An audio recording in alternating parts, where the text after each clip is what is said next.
Lectura de la primera carta del apóstol San Pablo a los cristianos de Corinto. Pablo, llamado a ser apóstol de Jesucristo por la voluntad de Dios, y el hermano Sóstenes saludan a la iglesia de Dios que reside en Corinto, a los que han sido santificados en Cristo Jesús y llamados a ser santos, junto con todos aquellos que en cualquier parte invocan el nombre de Jesucristo nuestro Señor, Señor de ellos y nuestro.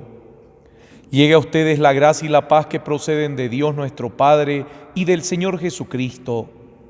No dejo de dar gracias a mi Dios por ustedes, por la gracia que Él les ha concedido en Cristo Jesús.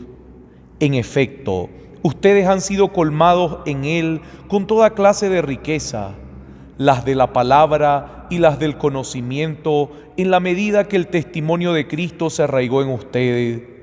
Por eso, mientras esperan la revelación de nuestro Señor Jesucristo, no les falta ningún don de la gracia.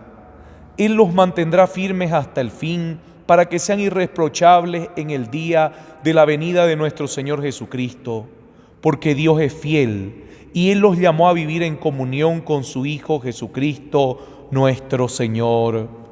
Palabra de Dios, te alabamos, Señor. Te alabamos, Señor, y bendecimos tu nombre. Te alabamos, Señor, y bendecimos tu nombre. Señor, día tras día te bendeciré y alabaré tu nombre sin cesar. Grande es el Señor y muy digno de alabanza. Su grandeza es insondable. Te alabamos, Señor, y bendecimos tu nombre. Cada generación celebra tus acciones y le anuncia a las otras tus portentos. Ellas hablan del esplendor de tu gloria, y yo también cantaré tus maravillas. Te alabamos, Señor, y bendecimos tu nombre. Ellas publican tus tremendos prodigios y narran tus grandes proezas. Divulgan el recuerdo de tu inmensa bondad y cantan alegres por tu victoria. Te alabamos, Señor, y bendecimos tu nombre. Los invito a ponerse de pie para proclamar el Santo Evangelio. Aleluya, aleluya, aleluya, aleluya. El Señor esté con ustedes. Lectura del Santo Evangelio de nuestro Señor Jesucristo según San Mateo. Gloria a ti, Señor. Recuerden, cuando se hace la proclamación del Evangelio, se responde gloria a ti, Señor. Hasta ahí. Cuando termino el Evangelio y digo palabra del Señor, se responde gloria a ti, Señor Jesús. Se le aumenta el Jesús después. Jesús habló diciendo: estén prevenidos porque ustedes no saben qué día vendrá su Señor. Entiéndanlo bien. Si el dueño de casa supiera a qué hora de la noche va a llegar el ladrón, velaría y no dejaría perforar las paredes de su casa. Ustedes también estén preparados, porque el Hijo del Hombre vendrá a la hora menos pensada. ¿Cuál es entonces el servidor fiel y previsor a quien el Señor ha puesto al frente de su personal para distribuir el alimento en el momento oportuno? Feliz aquel servidor a quien su Señor, al llegar, encuentre ocupado en este trabajo. Les aseguro que lo hará administrador de todos sus bienes. Pero si es un mal servidor que piensa, mi Señor tardará, y se dedica a golpear a sus compañeros, a comer y a beber con los borrachos, su Señor llegará el día y la hora menos pensada y lo castigará. Entonces Él correrá la misma suerte que los hipócritas. Allí habrá llanto y rechinar de dientes. Palabra del Señor. Ahora sí, gloria a ti, Señor Jesús. Muy bien, los invito a que puedan sentarse. Miren, hoy la palabra del Señor nos está hablando de qué es lo que debemos hacer en todo tiempo, porque recuerde, no solamente cuando se anuncie que ya viene el Señor tenemos que comenzar a prepararnos. Cuidado, esta idea es como que muy oportunista, muy mercantilista, como que parecemos cuando toca el examen el día anterior nos ponemos a leer muy duro y nos enveramos, pero esperamos los 3 meses que tuvimos para leer, para el día anterior recién leerlo. Mire, no hagamos lo mismo, no hagamos lo mismo. ¿Qué es lo que nos está diciendo el Señor? Que estemos preparados, que continuamente estemos preparados. Y mire, es hermoso, ¿por qué? Porque ustedes ven que el Señor no está hablando de una forma brusca, el Señor no está hablando de una forma en la cual te diga que si no te preparas, no, te está invitando a prepararte, porque ese día nadie lo sabe, nadie lo conoce, así que te está invitando a prepararte. Y esto es hermoso, ¿por qué? Porque si lo unimos con la primera lectura, ahí vemos cuál es la herramienta con la cual debemos prepararnos,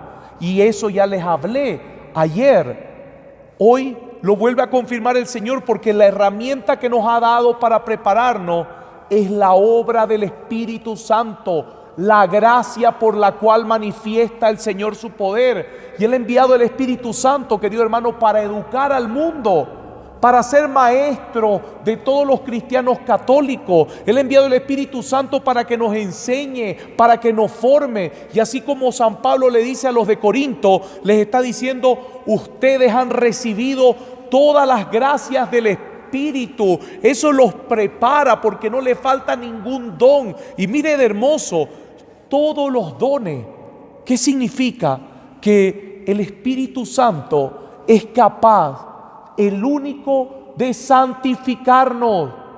No es solamente el que tal vez pueda hacerlo, sino que Él es el único capaz de santificarnos. Él es el único capaz de moldearnos. Él es el único capaz de hacer que nosotros actuemos como Cristo quiere que actuemos. Él es el único capaz de darnos las herramientas necesarias para prepararnos diariamente. Y uno se pregunta: muy bien, pero si siempre me han enseñado que solamente tengo que cumplir con los requisitos. Mire, en primer lugar, la fe no es un trámite para cumplir los requisitos. Los trámites se hacen en todos lugares, te piden requisitos de fotocopia, te piden requisitos de documentos, de papeleo, y eso es universal. En la iglesia mucha gente se formó con esto de cumplir requisitos y comenzó a ver la fe como un cumplimiento de requisitos. Es por eso que cuando comienzan los anuncios de que ya viene el Señor, mucha gente comienza a buscar los requisitos para cumplirlo. No es así, querido hermano. No es porque caducó nuestro pasaporte, no porque caducó nuestro DNI, nuestro carnet de identidad, nuestro documento de identidad, ahora tenemos que hacer los papeleos para ir a presentar los requisitos y volverlo a tramitar. No, eso no es la fe. La fe es una preparación continua, es una preparación diaria, y para prepararnos diariamente tenemos las herramientas, tenemos la maquinaria que nos ejercita, que es el Espíritu Santo y todas las gracias que el Espíritu Santo derrama en los cristianos católicos. Y esto es lo grandioso de nuestra iglesia, que no nos ha dejado el Señor huérfanos. No nos ha dejado el Señor a nuestras anchas a ver qué pasa con nuestra vida en medio de los tormentos de este mundo. El Señor nos ha dejado al Espíritu Santo, a la tercera persona de la Santísima Trinidad, para que sea esa maquinaria que nos mueve, para que nosotros sigamos entrenando cada día nuestro ser espiritual, ese motor que no deja de funcionar continuamente para que estemos en movimiento espiritual, esa fuerza de lo alto que nos da a nuestra voluntad, a nuestra memoria y a nuestra inteligencia la capacidad de seguir ejercitándonos diariamente. Qué hermoso que es esto, porque ese es el servidor fiel. Ese es el servidor fiel al cual el Señor lo encuentra ocupado. Y cuidado que nosotros pensemos: tengo que comprometerme en 1000 cosas porque así el Señor cuando venga me va a salvar. No, no se trata de comprometerse en 1000 cosas ni dejar de comprometerse. De nuevo, tenemos que aclarar esto. Por más que yo haga todas las actividades y me comprometa en todas las actividades de mi parroquia, Eso no quiere decir que estoy garantizado de ser un servidor fiel. Entendamos bien esto. Por más que esté metido en 1000 actividades, por más que dirija comunidades, por más que dirija iglesias, por más que dirija parroquias, eso no significa que ya está garantizado que el Señor me va a encontrar trabajando. Cuidado, una cosa es el activismo y otra es la preparación del ser espiritual, aquel que hace que el ser humano esté listo para las batallas espirituales y a la vez esté listo para dar lo mejor que el Señor da. Es muy distinto el activismo a dejarse mover por el poder del Espíritu Santo. Y esto, queridos hermanos, tenemos que entenderlo. ¿Por qué? Porque podríamos llamarlo entonces, es muy distinto el hacer muchas actividades a dejar que el Espíritu Santo haga mucho en nosotros. Cuidado, mire, es muy distinto que yo haga muchas actividades a dejar que actúe el Espíritu Santo totalmente en mí. Eso es muy distinto. ¿Por qué? Porque las actividades las hago yo con mi fuerza, yo con mi buena voluntad, yo con mis buenos deseos, o yo porque tengo que hacerlo porque son los requisitos. No. Las actividades tienen que ser movidas por lo que el Espíritu Santo mueve. Y es por eso que una persona que es movida por el Espíritu Santo no solamente hace muchas actividades, sino que también dan fruto a estas actividades. ¿Y cuáles son los frutos? Que las demás personas aprenden a apasionarse por Jesucristo, aprenden a servir, a comprometerse con las actividades, porque hay una idea muy errónea, y esto está sucediendo en muchos lugares, de que porque hay un coordinador, porque hay un encargado de comunidad, yo tengo que hacerlo todo y nadie se puede meter en nada porque solo a mi manera lo hacemos. Y si tengo gente con la cual piensa igual que yo hago mi pequeña logia dentro de la iglesia, mi logia en la cual nosotros hacemos las cosas sin que nadie se entere lo que hacemos. Mire, esto es peligroso, porque esto, queridos hermanos, no es ser un servidor fiel. Lo que yo hago es para que todos se comprometan, es para que todos se preparen para servir, es para que todos se preparen para ser personas que animan a los demás. Es un efecto en cadena, no es un efecto cerrado donde yo me encierro en mis ideas, en lo que yo hago, y encierro a los demás en mis ideas, sino que todos aprenden a hacer este efecto en cadena. ¿Qué significa? Yo afecto a esta persona y esta persona afecta a otra persona. Qué hermoso que es eso. Y esto no para, es un efecto en cadena. Lo que la gracia hace es un efecto en cadena. ¿Por qué? Porque son frutos del Espíritu Santo que no paran. El Espíritu Santo no frena, el Espíritu Santo no descansa. Así que cuando yo quiero encerrar todo en torno a mí, no estoy dejando al Espíritu Santo actuar en torno a la comunidad. ¡Qué belleza! ¡Qué belleza! Y los de Corinto sabían esto. Y los de Corinto entendían esto. ¿Por qué? Porque ellos fueron los primeros grandes destinatarios de los grandes dones del Espíritu Santo, y San Pablo lo reconoció. Recibieron todos estos dones, pero luego viene el reclamo de San Pablo. ¿Por qué? Porque transformaron la obra de la gracia en un orgullo personal.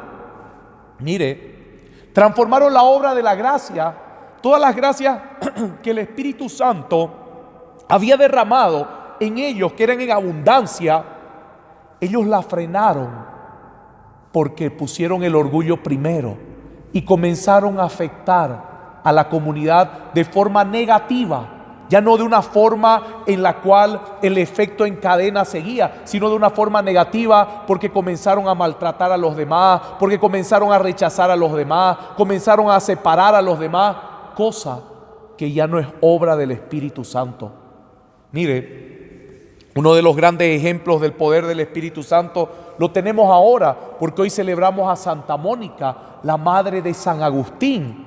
¿Y qué es lo que pasa con Santa Mónica? Y esto quiero que lo entiendan bien. Santa Mónica es uno de los testimonios más hermosos de perseverancia en la oración.